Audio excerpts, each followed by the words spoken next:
नमस्कार, news 18 special देख रहे हैं आप और मैं हूं आपके साथ सोनाली सिंह। बिहार में महागठबंधन की नाव हिचकोले खा रही है। आरजेडी और कांग्रेस की दशकों पुरानी सियासी दोस्ती उपचुनाव में खत्म हो गई। लालू यादव और सोनिया गांधी की पार्टी न सिर्फ एक दूसरे के खिलाफ चुनाव लड़ रही है, बल्कि अब तो दोनों दलों के नेता एक दूसरे पर हमलावर भी हैं। कांग्रेस आरजेडी के सियासी समझौते में ये पहली बार नहीं हुआ है, बल्कि सत्ता की लालच में ये दोनों पार्टियां कई बार एक दूसरे के खिलाफ लड़े और फिर गले मिले। अब सवाल ये कि आखिर ये कैसी दोस्ती है।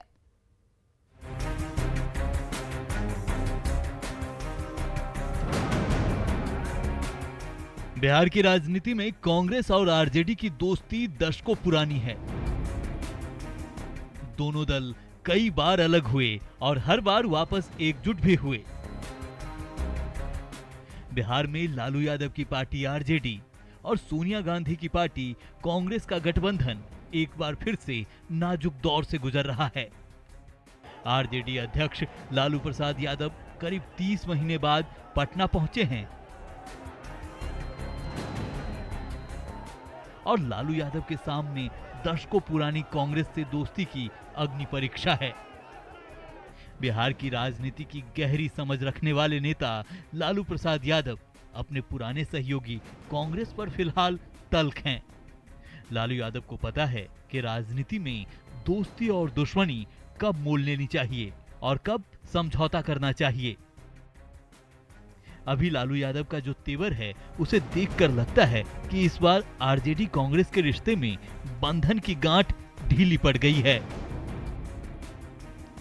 फिलहाल एक आम वोटर की हैसियत से बिहार की पॉलिटिक्स पर नजर डालें तो समझ में नहीं आता कि आरजेडी कांग्रेस साथ हैं या फिर अलग अलग।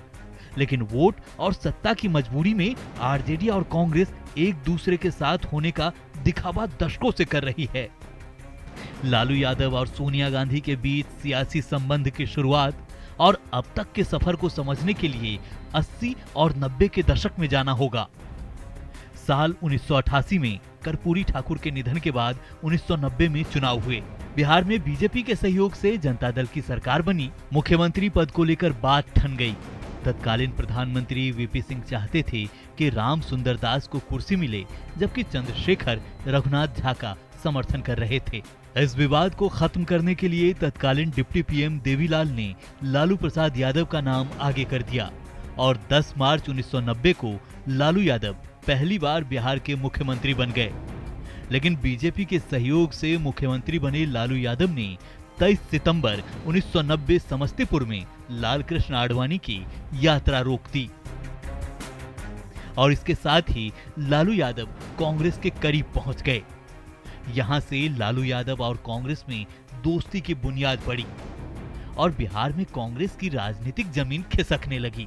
लालू यादव से दोस्ती के बाद बिहार में कांग्रेस हमेशा से परछाई बनकर रह गई। जो कांग्रेस 1990 से पहले बिहार में सबसे मजबूत पार्टी हुआ करती थी, वो मानो लालू यादव की पिछलग्गू बन गई। कई बार बिहार में आरजेडी और कांग्रेस में दरार पड़ी, लेकिन सियासी जरूरत के लिए ये हर बार उस दरार को पाटते रहे हैं। अब एक बार फिर बिहार में उपचुनाव की 2 सीट पर पुरानी दोस्ती का इम्तिहान है। Bureau report, news 18।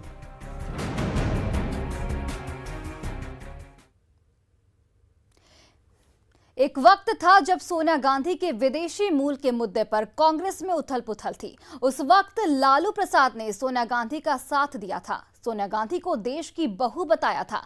ठीक ऐसे ही जब 2004 में मनमोहन सिंह को प्रधानमंत्री बनाने की बात चली थी तो लालू यादव अड़ गए थे, लेकिन सोनिया गांधी के मान मनोबल पर लालू मान गए। ऐसे कई मौके आए जब आरजेडी कांग्रेस में खटास आई, दूरी बढ़ी, तकरार और मनुहार का दौर चला, लेकिन इन सब के पीछे सत्ता पाने की लालसा भी रही। फिर से वही सवाल कि आखिर ये कैसी दोस्ती है।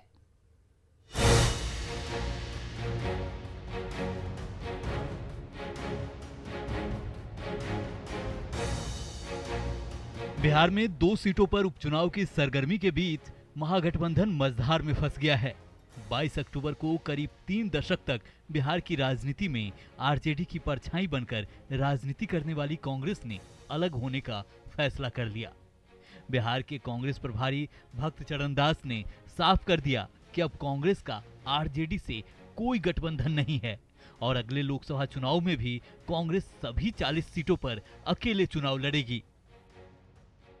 नहीं देख, भविष्य क्या होगा मैं नहीं कह सकता, लेकिन गठबंधन अभी टूटा है। ये जो स्टेप लिया गया, कुशेश्वर स्थान हमारा छीना गया है, उससे गठबंधन वो तोड़े हैं। और आज कांग्रेस महागठबंधन में नहीं, आज नहीं, कहाँ है महागठबंधन? हम नहीं मानते। इस तरह रहने से क्या फायदा है? कांग्रेस 40 सीट पे पार्लियामेंट लड़ने की तैयारी इस चुनाव से शुरू कर रहा है। कांग्रेस प्रभारी भक्त चरण दास ने सालों से चली आ रही दोस्ती में चिंगारी डालने का काम किया तो आरजेडी की ओर से भी सियासी शोले को भड़काने की कोशिश की गई। हम लोगों ने तो महागठबंधन धर्म का पालन शहादत किया कि सरकार गंवा दिया लेकिन महागठबंधन को बचाए रखा। इशारा बिहार जानता है।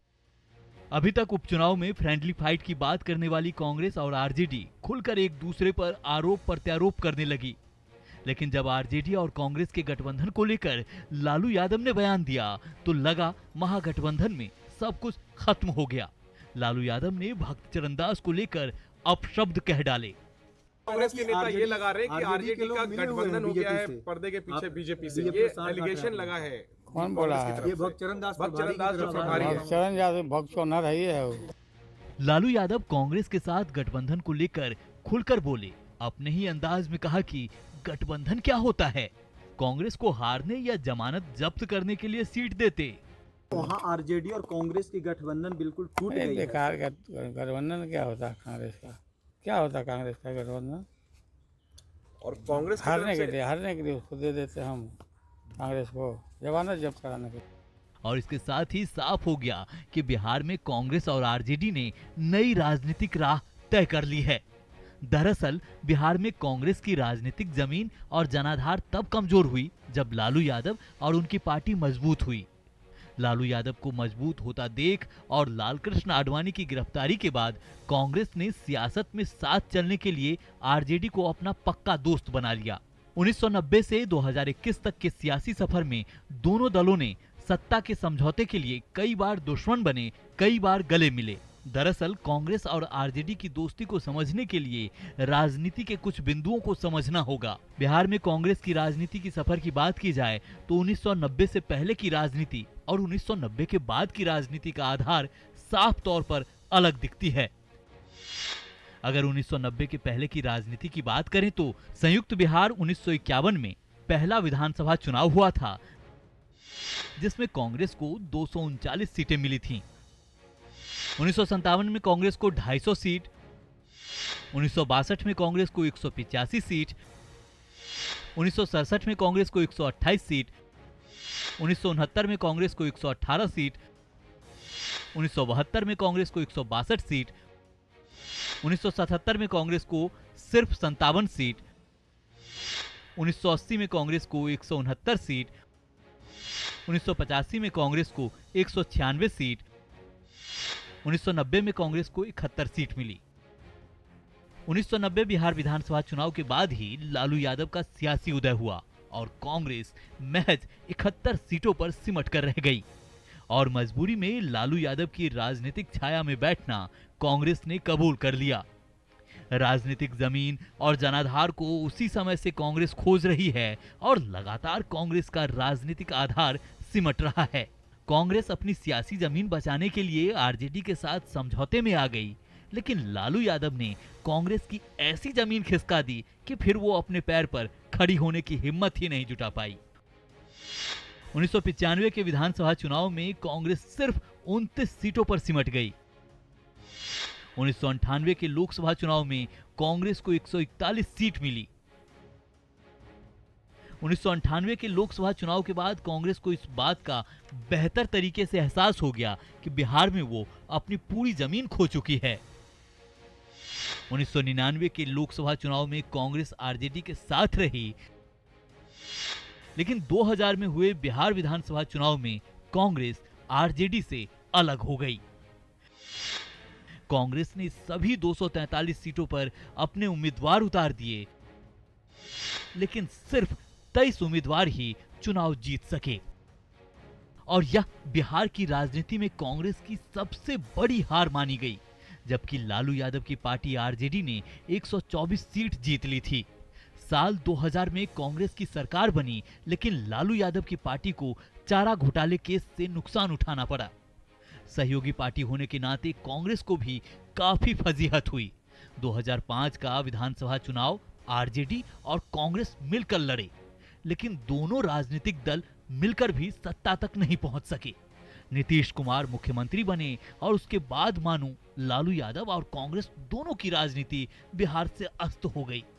2005 के बाद बदली राजनीतिक सियासत ने समय समय पर आरजेडी और कांग्रेस के बीच सियासी लड़ाई भी खड़ा करती रही।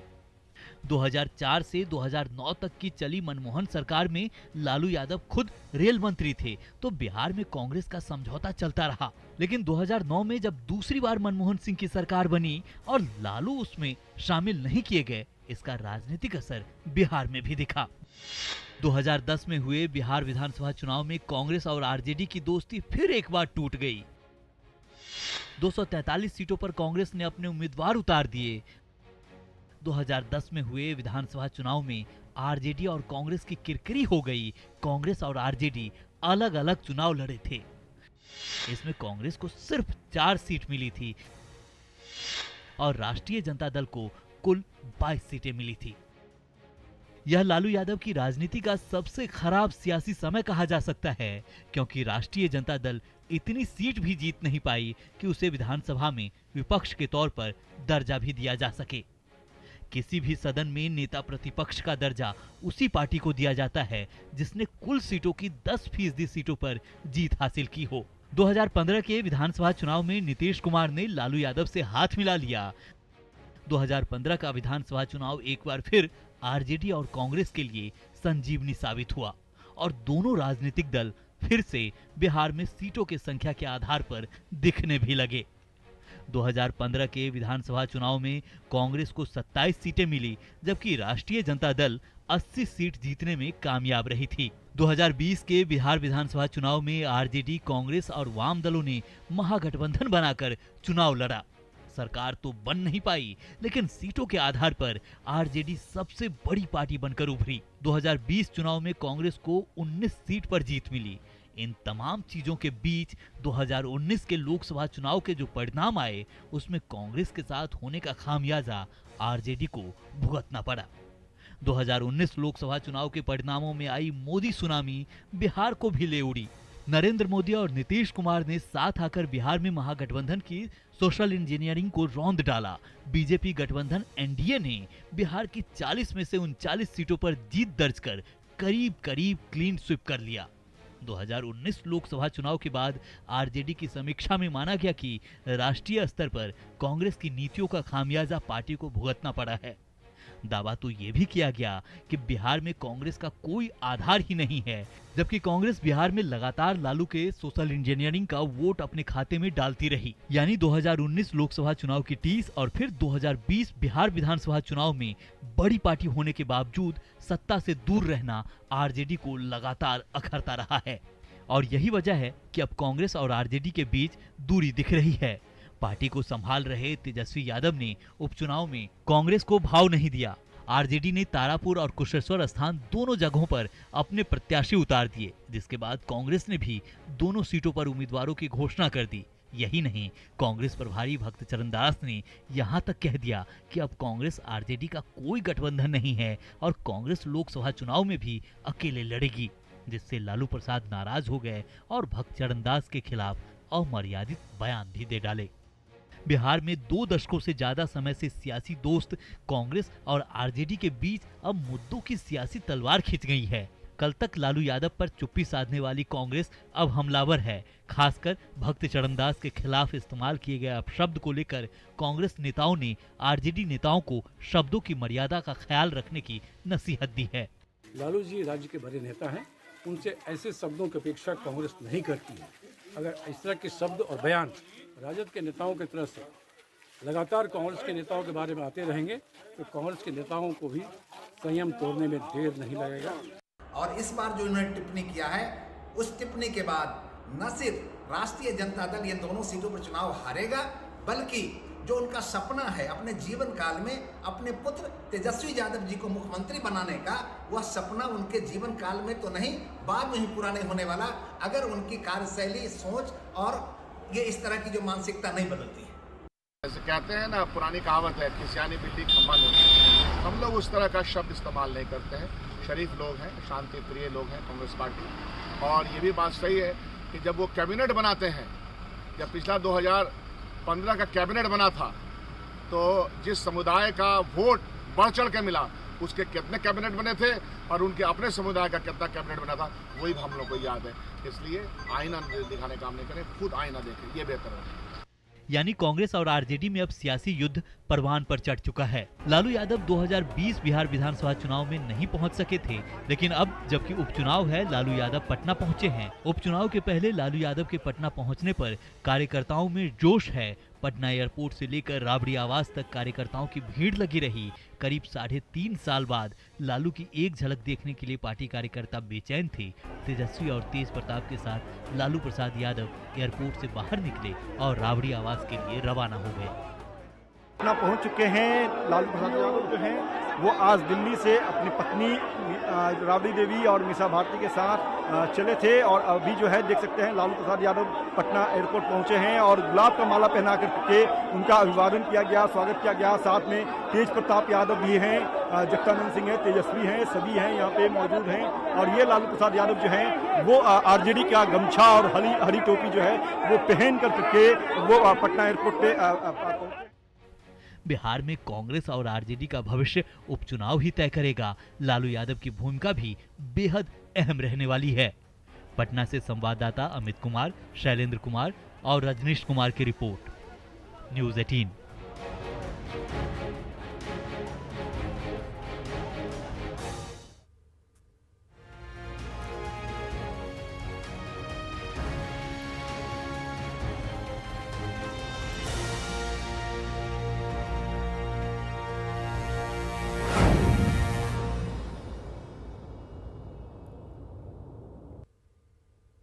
और फिलहाल इस बुलेटिन में बस इतना ही। आप देखते रहिए न्यूज़ 18 बिहार झारखंड।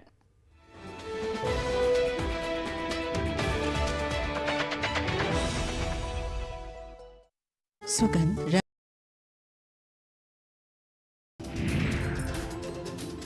बिहार के 3 दिवसीय दौरे पर राष्ट्रपति कोविंद बुधवार को पटना पहुंचे। शुक्रवार की सुबह उन्होंने पटना सिटी स्थित पटना साहिब गुरुद्वारा एवं पटना जंक्शन स्थित महावीर मंदिर में पूजा अर्चना की।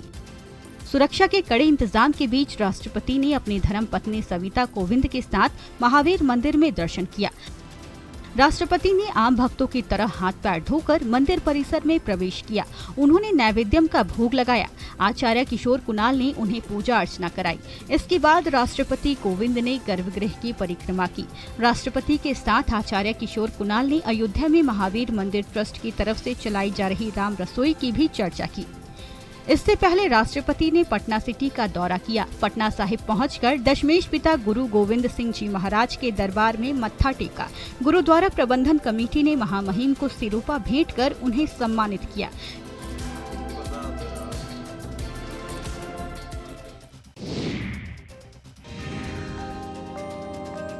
महावीर मंदिर में दर्शन के बाद राष्ट्रपति गांधी मैदान स्थित खादी मॉल भी पहुंचे। खादी मॉल में राष्ट्रपति के स्वागत के लिए उद्योग मंत्री शाहनवाज हुसैन खुद मौजूद थे। उन्होंने फूलों का गुलदस्ता देकर राष्ट्रपति का स्वागत किया। खादी मॉल घूमने के दौरान राष्ट्रपति ने मधुबनी का बना सिल्क का कपड़ा कुर्ता के लिए खरीदा। साथ ही उनकी पत्नी भागलपुरी सिल्क की साड़ी खरीदी। हाल के दिनों में पुलिस पर हमले की घटनाओं में खासा इजाफा हुआ है। मामला चाहे वारंटी को गिरफ्तार करने का हो या अतिक्रमण हटाने का या फिर शराब माफिया और बालू माफिया को पकड़ने का, पुलिस को लोगों के गुस्से का शिकार होना पड़ता है। बिहार पुलिस के पूर्व अधिकारियों का भी मानना है कि कहीं न कहीं ये पुलिस पब्लिक के बीच बिगड़ते रिश्ते का नतीजा है, जिसके पीछे पुलिस पर लोगों का घटता विश्वास बड़ा कारण है। पुलिस पे लगातार हमले हो रहे हैं, इसका सबसे बड़ा कारण है कि पुलिस का अपना इकबाल, रुतबा, इमेज ये कहीं न कहीं कमजोर हो गया है और लोग उसका फायदा उठा के पुलिस जब भी असामाजिक तत्वों के खिलाफ छापामारी करने जा रही है और का पुलिस एक्शन करने जा रही है तो पुलिस पर हमला कर दे रहे हैं, पुलिस को भगा दे रहे हैं, उनको जख्मी कर दे रहे हैं। बहुत सीरियस बात है। लोगों के मन में पुलिस के प्रति विश्वास की कमी ऐसी घटनाओं का एक बड़ा कारण माना जा रहा है। लेकिन इसके अलावा पुलिस का गिरता मनोबल भी एक मुख्य कारण है। बिहार के पूर्व डीजी एसके भारद्वाज भी इस बात से इत्तेफाक रखते हैं और उनका मानना है कि ऐसे मामलों में तभी कमी आएगी जब मुख्यालय में बैठे आला पुलिस अधिकारी अपने अधीनस्थ पुलिस अधिकारियों और जवानों का मनोबल बढ़ाएंगे। मुझे लगता है कि पुलिस का मनोबल जो है ना वो कम हुआ है। पुलिस का मनोबल दोबारा रिस्टोर कराने की ज़रूरत है और उसको गहन प्रशिक्षण देने की आवश्यकता है। जो उसकी जो बेसिक ट्रेनिंग है उसमें उनका डेपुटेशन ही होना चाहिए और डेपुटेशन हो तो मिनिमम होना चाहिए। उसके बाद इन सर्विस भी पुलिस की ट्रेनिंग होनी चाहिए ताकि जो उनको ये पता रहना चाहिए कि उनके अधिकार क्या हैं। यानी कि अगर मान लीजिए उनको आवश्यकता पड़े बल प्रयोग करने की तो बल वो प्रयोग करें और उनको विभाग की तरफ से पूरा प्रोटेक्शन भी मिले कि भाई इन्होंने अगर लेजिटिमेट तरीके से बल का इस्तेमाल किया है तो ये विभाग इनको पूरी की पूरी अपना प्रोटेक्शन देगा। यानी प्रोफेशनल पुलिसिंग की कमी भी एक बड़ा कारण है। बिहार में अधिकतर पुलिस वालों को यह नहीं पता होता कि क्रिटिकल सिचुएशन को कैसे हैंडल किया जाए। इस तरह के मामलों का करीब से अध्ययन करने वाले वरिष्ठ पत्रकार डॉक्टर संजय कुमार का भी मानना है कि प्रोफेशनल पुलिसिंग की कमी और पुलिस महकमे में पॉलिटिकल इंटरफेरेंस के कारण ऐसी घटनाओं में बढ़ोतरी हुई है। देखिए, जब तक आप प्रोफेशनल पुलिसिंग नहीं करेंगे तब तक एक जनता का विश्वास कहीं ना कहीं से आप खो देते हैं और उस स्थिति में जनता जो है वो बाइफरकेट नहीं कर पाती है कि आप उनके प्रति ईमानदार हैं या किसी और के प्रति ईमानदार हैं। क्योंकि अभी एक बात कहने में थोड़ा कटु सत्य लगेगा लेकिन पॉलिटिकल पोस्टिंग होती है और पॉलिटिकल पोस्टिंग की वजह से जो कॉम्पिटेंट पुलिस अधिकारी होती हैं वो तो किनारे हो जाते हैं और जो पॉलिटिकल पोस्टिंग की वजह से जो अधिकारी आते हैं वो उस स्थान पर जा नहीं पाते हैं, अपने नीचे के अधिकारियों को भेज देते हैं। तो एक तो कि नीचे के अधिकारियों पर भरोसा नहीं रहता है लोगों को कि ये सही न्याय हमें दिला पाएंगे या नहीं दिला पाएंगे। जाहिर है जब तक पॉलिटिकल इंटरफेरेंस और पुलिस ट्रेनिंग में सुधार नहीं किया जाता तब तक ऐसी घटनाओं पर रोक लगाना मुमकिन नहीं है। अगर पुलिस प्रोफेशनल बनेगी तो घटनाओं पर लगाम लगाना आसान होगा। इसमें खुफिया इनपुट भी एक बड़ा कारण है। क्लियर कट मैसेज जा रहा है कि पुलिस का इकबाल जो है सो खत्म होते जा रहा है, क्योंकि पुलिस पर अटैक होना कहीं न कहीं कानून व्यवस्था, विधि व्यवस्था को लेकर के सवाल निश्चित तौर पर खड़ा करता है। तो ऐसे में पुलिस को सतर्कता, चौकसी पूरी तरह से बरतनी चाहिए और इनपुट जो उसके पास होना चाहिए वह इनपुट निश्चित तौर पर जब तक इनपुट नहीं मिलेगा वो कार्रवाई नहीं सुनिश्चित कर पाएगी पुलिस।